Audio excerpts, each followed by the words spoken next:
Hello বন্ধুরা, স্বাগত তোমাদের সবাইকে সোলো লেভেলিং সিজন 2 এর পর্ব 2 এ। এই পর্বের শুরুতেই আমরা দেখতে পাই যখন বায়কিয়োনো বলে যে এই গেটটা এখন একটা এ র্যাঙ্কের গেটের সমান, তখন তার পেছন থেকে মিস্টার সাংমিন বলে তাহলে কি আমি এটার মানা ওয়েবগুলো আরেকবার মেপে দেখব। যেটা শুনে বায়কিয়োনো উত্তর দেয় এখন আর এটার মানা ওয়েব মেপে কোনো লাভ নেই। যখন একটা গেট রেড গেটে পরিবর্তন হয়ে যায় তখন তার থেকে আর কোনো মানা পাওয়ার বেরোয় না। তাই এখন আমাদের বোঝার কোনো রকমই রাস্তা নেই যে এটা কোন লেভেলের গেট। ও সমস্ত বাদ দিয়ে তুমি আমাকে এটা বলো যে ভেতরে কতজন হান্টার গেছে আমাদের। যার উত্তরে সাংমিন বলে টোটাল 12 জন। তাদের মধ্যে একজন হলো এ র্যাঙ্কের যে হলো লিডার, আর বাকি 7টা বি র্যাঙ্কের হান্টার আছে। যেটা শুনে এখন বায়কিয়োনো মনে মনে ভাবে যদি এই গেটটা বি র্যাঙ্কের লেভেলের হয় সেই ক্ষেত্রেও মিনিমাম 3টের বেশি এ র্যাঙ্কের হান্টার দরকার পড়ে, আর যদি এটা এ র্যাঙ্কের হয় সেই ক্ষেত্রে মিনিমাম একটা এস র্যাঙ্ক আর 10টা এ র্যাঙ্ক হান্টারের প্রয়োজন। তার মানে যদি সত্যি এটা একটা এ র্যাঙ্কের গেটের মতনই হয় তাহলে ভেতরে যারা যারা গেছে সবাই মরেই ফিরবে। যদি ভাগ্য খুব ভালো থাকে তাহলে ওই এ র্যাঙ্কের হান্টার আর একটা বি র্যাঙ্কের হান্টার হয়তো বেঁচে ফিরতে পারে। আর এখন মিস্টার সাংমিন বায়কিয়োনোকে এটাও বলে যে এছাড়াও ভেতরে আরও একটা হান্টার গেছে যার উপরে আমি অনেকদিন ধরে নজর রাখছিলাম। যেইটা শুনে বায়কিয়োনো একটু অবাকই হয়। সে বলে তুমি নজর রাখছিলে, তার কি র্যাঙ্ক, এ নাকি বি? যেইটা শুনে মিস্টার সাংমিন নায়ের মতো করে মাথা নাড়ায়। আর এখন বায়কিয়োনো আবার বলে তাহলে কি সে কোনো এস র্যাঙ্কের হান্টার? আর এইবার মিস্টার সাংমিন বলে না না, এস র্যাঙ্কেরও না, সে একটা ই র্যাঙ্কের হান্টার। অন্যদিকে ডানজেনের ভেতরে এই সময় আমরা দেখতে পাই যে আই সেলফগুলো সবার আগে টিমের দুজন সবচেয়ে উইক মেম্বারকেই অ্যাটাক করে। এখন সাংচিনভো মনে মনে ভাবতে থাকে যদি এটা 2 মাস আগে হতো তাহলে এই তীরগুলোতে আমি এতক্ষণে মরেই যেতাম। আর এই সময় সে খুবই রেগে যায় আর সঙ্গে সঙ্গেই গাছের থেকে আই সেলফগুলো পালিয়ে যায়। সেই সময় সাংজিনভো মনে মনে ভাবতে থাকে আমি তোমাকে আমার এই 2 হাত দিয়েই মারবো। এদিকে এখন এই স্কোয়াডের লিডার এ র্যাঙ্কের হান্টারটা এসে সবাইকে বলে আমি জানি না যে তোমরা সবাই বুঝতে পেরেছো কিনা, কিন্তু আমরা একটা রেড গেটের ভেতরে রয়েছি, যেটার মানে হলো এই গেটে আর কেউ ঢুকতে পারবে না যতক্ষণ না পর্যন্ত আমরা মরে যাচ্ছি অথবা ডানজেন ব্রেক হচ্ছে। এই সময় দেখা যায় যে ভেতরে অনেক নতুন হান্টারই রেড গেটের বিষয়ে কিছুই জানে না। তারা সবাই চমকে যায় আর বলা বলি করতে থাকে যে রেড গেট আবার কি জিনিস। এখন সাংচিনভো বলে যে রেড গেট হচ্ছে একটা স্পেশাল গেট যেটা আমাদেরকে অন্য ডাইমেনশনে নিয়ে চলে যায়, অর্থাৎ এই ডাইমেনশনে আর কেউ আসতে পারবে না। আর যতক্ষণ না পর্যন্ত তুমি এই ডানজেনের বসকে হারাচ্ছ অথবা ডানজেন ব্রেক হচ্ছে তুমি বাইরে বেরোতে পারবে না। আর এখন স্কোয়াডের লিডার কিমচুল সবাইকে বলে আমি চেষ্টা করবো এই ডানজেন থেকে সুস্থভাবে বেরোনোর। তোমাদেরকে একটা কথা বলে রাখি, আমাদেরকে কিন্তু এই ডানজেনের ভেতরে কয়েক মাসও থাকতে হতে পারে। আর যেহেতু এটা একটা রেড গেট তাই এটার মিনিমাম ডিফিকাল্টি লেভেল বি র্যাঙ্কের তো হবেই। সেই কারণে এত বড় একটা দল নিয়ে হয়তো আমার পক্ষে চলাটা একটু মুশকিল হবে, তাই আমি এই পুরো দলটাকে 2 ভাগে ভাগ করছি। যেইটা শুনে এখন সাংজিনভো চমকে যায় আর কিমচুল আবার বলতে থাকে যদি আমার দলে কেউ জয়েন নাও করো তাহলেও কোনো সমস্যা নেই, আমি একাই থাকবো, একাই লড়াই করবো আর ঠিক এই ডানজেনের থেকে বেরিয়ে যাব। তাহলে আমার সাথে কারা কারা থাকছো?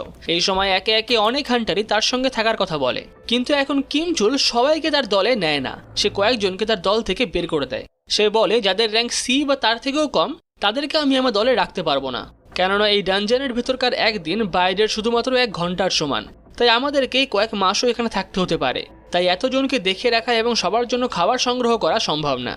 কিন্তু তবুও তোমরা চিন্তা করো না, আমরা যদি এই ডানজেনের বসকে হারিয়ে ফেলতে পারি তাহলে কিন্তু তোমরাও এখান থেকে বাইরে বেরোতে পারবে। আর এই সমস্ত চলাকালীন হঠাৎই কিমচুলের দলের থেকে একটা মেয়ে বলে সরি, কিন্তু আমি ওদের সঙ্গে দলে যেতে চাই। যেটা শুনে কিমচুল বলে হ্যাঁ হ্যাঁ ঠিক আছে, তুমি যেতেই পারো। আর সে মনে মনেই ভাবতে থাকে আমি একটা এ র্যাঙ্কের হান্টার, তবুও আমাকে ছেড়ে এই মেয়েটা ওই দলে কেন যাচ্ছে। যাই হোক, এখন সেই মেয়েটা বেরিয়ে যাওয়ার জন্য কিমচুল তার দলে আরেকটা হান্টারকে নিয়ে নেয়। এদিকে ওই মেয়েটা এখন সাংজিনভোর কাছে এসে বলে তুমি নিশ্চয়ই কোনো ই র্যাঙ্কের হান্টার না, ঠিক বললাম তো? এখন এদিকে বাইরে গেটের সামনে মিস্টার সাংমিন বায়কিয়োনোকে বলতে থাকে আমি এটা কাউকে বলিনি, কিন্তু আমি শিওর যে সাংজিনভো রিঅ্যাওয়েকেন হয়েছে। যেইটা শুনে বায়কিয়োনো থমকে যায়। সে বলে তুমি কি 100% শিওর তো? কিন্তু এবার মিস্টার সাংমিন বলে যদিও সাংজিনভো আমাকে নিজে থেকে বলেনি।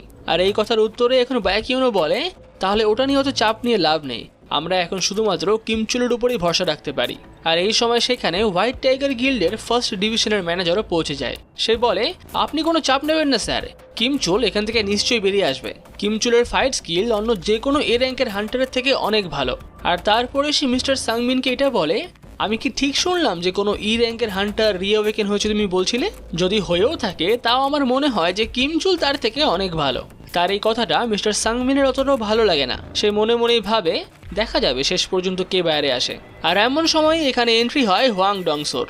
সে নেমেই সবাইকে দেখে বলে এটা একটা সি র্যাঙ্কের গেট হওয়ার কথা না?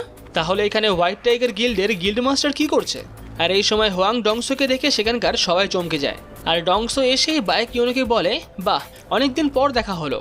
যার উত্তরে বাই কিওনো বলে, তুমি কোরিয়াতে কি করছো?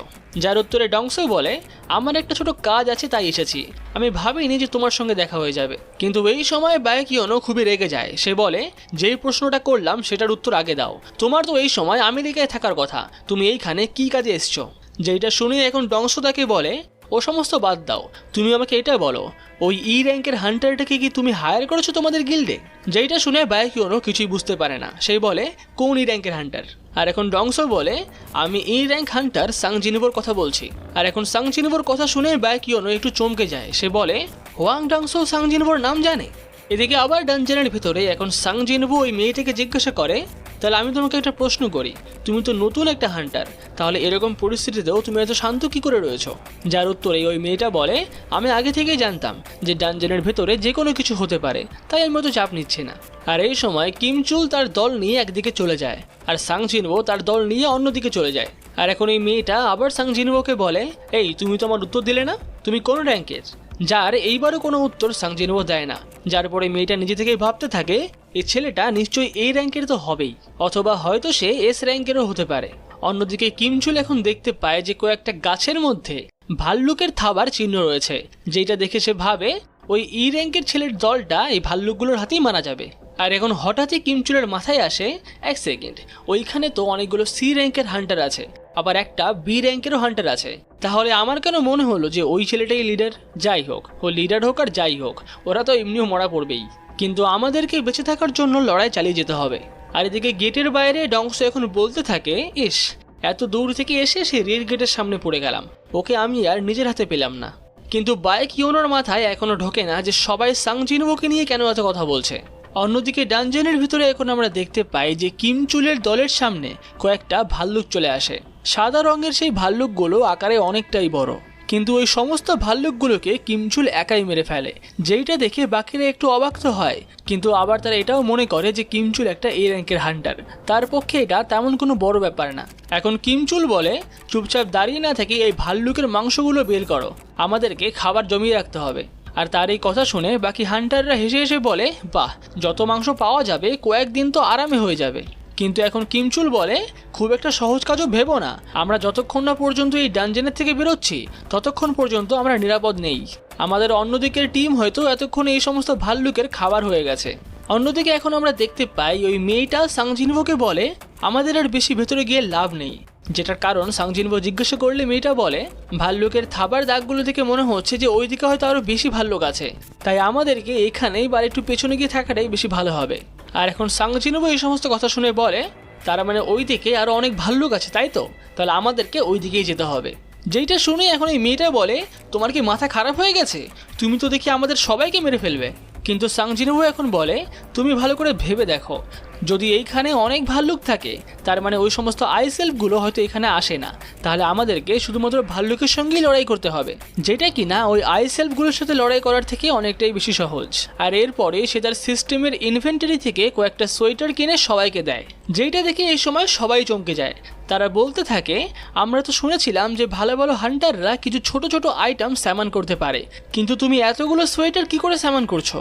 আর এখন সঙ্গী মেয়েটাও একই কথাই বলে, যার পরে সাং জিনবো তার মাথায় হাত রেখে বলে, আমি তোমাকে এই ডানজানে এনেছি, অর্থাৎ তোমাকে প্রোটেক্ট করাটাও আমারই কাজ, শুধু তার জন্য তোমাকে একটা জিনিসই করতে হবে, আমি যা বলবো তাই শুনতে হবে, কোনো প্রশ্ন করলে চলবে না। আর এটা বাকি সবার জন্যও, বেশি কথা বলবে না, আমি যেটা বলবো সেটা চুপচাপ শুনবে। আর তারা এই সমস্ত কথা বলতে বলতেই সেখানে একটা বিশাল বড় ভাল্লুক চলে আসে, যেটাকে দেখে ওই মেয়েটা বলে, আমি জানতাম এরকমই হবে, তোমরা সবাই একটা কাজ করো, আমি এই ভাল্লুকটাকে ডিস্ট্র্যাক্ট করছি, ততক্ষণে তোমরা এটাকে মারার চেষ্টা করো। কিন্তু এই সময় সাং জিনবো এসে মেয়েটাকে পিছন দিকে যেতে বলে, আর বলে, তোমাকেও তো চাপ নিতে হবে না, আমি এটাকে একাই সামলে নিচ্ছি। এই বলে সিস্টেমে সে তার টাইটেলটাকে বদলে নেয়, সে পুরনো টাইটেল উলফ অ্যাসাসিনটাই নেয়, কারণ ওই টাইটেলের সঙ্গে যে কোনো বিস্ট টাইপের মনস্টারকে মারাটা একটু সহজ হবে। আর এরপরেই ও অত বড় একটা ভাল্লুককে শুধুমাত্র একটা ঘুষি মেরেই মেরে ফেলে, যার কারণে এখন তার লেভেল আপও হয়ে যায়, কেননা এই ভাল্লুকটা আসলে অনেকটাই হাই র্যাঙ্কেরই ছিল, যার এরকম লড়াই কৌশল থেকে এখন সবাই তো চমকে যায়। ওই মেয়েটা বলে তুমি আসলে কে। এদিকে ডানজনের বাইরে এ সময় বায়কিওনো ডংসোকে বলে তুমি আমেরিকা থেকে এত দূরে সাউথ কোরিয়াতে এসছো শুধুমাত্র সাংজিনুকে খোঁজার জন্য, কি কাজ তোমার ওকে দিয়ে? যেটার কোনো উত্তর ডংসো দেয় না। সে বলে এটাতে তোমার মাথা ঘামি অত লাভ নেই তো। আর এখন বায়কিওনো মনে মনে ভাবতে থাকে সে তুমি যেই কাজের জন্যই আসো না কেন, সাংজিনভোকে হয়তো তুমি আর হাতে পাবে না, কেননা রেড গেটের ভেতরে হয়তো ওরা এতক্ষণে মরেই গেছে।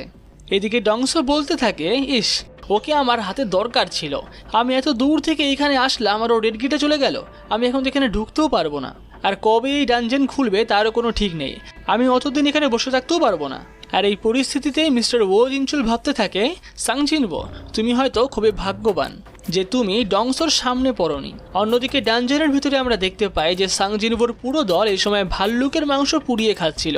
আর এই সময় সং ই জিনোকে জিজ্ঞাসা করে আচ্ছা তোমার বোন কি বাড়িতে সবসময় পড়ে?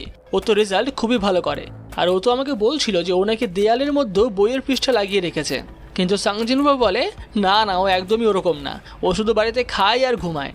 অন্যদিকে অন্য একটা ছেলে বলতে থাকে ভাল্লুকিরা তো আর এটা কি করছে না, যার উত্তরে ওই মেয়েটা বলে সাংজিনভো তো সব ভাল্লুককে মেরেই ফেলেছে, আর ভাল্লুক কোথা থেকে আসবে। আর এইভাবেই খাওয়া দাওয়ার পরে সাংজিনভো সেখান থেকে উঠে চলে যায়। যে সময় ওই মেয়েটা থেকে জিজ্ঞাসা করে তুমি কোথায় যাচ্ছ, যার উত্তরে সাংজিনভো বলে খাওয়া দাওয়া হয়ে গেল, এবার আমাকে ওয়ার্কআউট করতে হবে, আমি যদি ওয়ার্কআউট না করি তাহলে আমাকে আবার পেনাল্টি খেতে হবে। যেই কথাটার কোনো মানে এই সময় কেউই বোঝে না, ওয়ার্কআউট না করলে আবার কিসের পেনাল্টি, তাই সবাই তাকে এখন একটু উইয়ার্ড বলে ভাবে। এদিকে সেই এখন তার ওয়ার্কআউট পুরো শেষ করে আবার ভাল্লুকদেরকে মারতে চলে যায়। আর এই সময় সে দেখতে পায় যে আগের থেকেও অনেক বেশি ভাল্লুক এখন এসেছে। আর এখন এতগুলো ভাল্লুক দেখে সে প্রথমবার সমস্ত তার শ্যাডো সোলজারকে এক জায়গাতে ডাকে আর সবাইকে বলে এটা তোমাদের প্রথম লড়াই, চলো নিজেদের দম দেখিয়ে দাও। আর এরই সঙ্গে সোলো লেভেলিং সিজন 2 এর পর্ব 2 এখানেই শেষ হয়। পুরো পর্বটা কেমন লাগলো সেটা কমেন্ট করে অবশ্যই জানিও, আর পরের পর্ব দেখার জন্য চ্যানেলটাকে অবশ্যই সাবস্ক্রাইব করে নিও।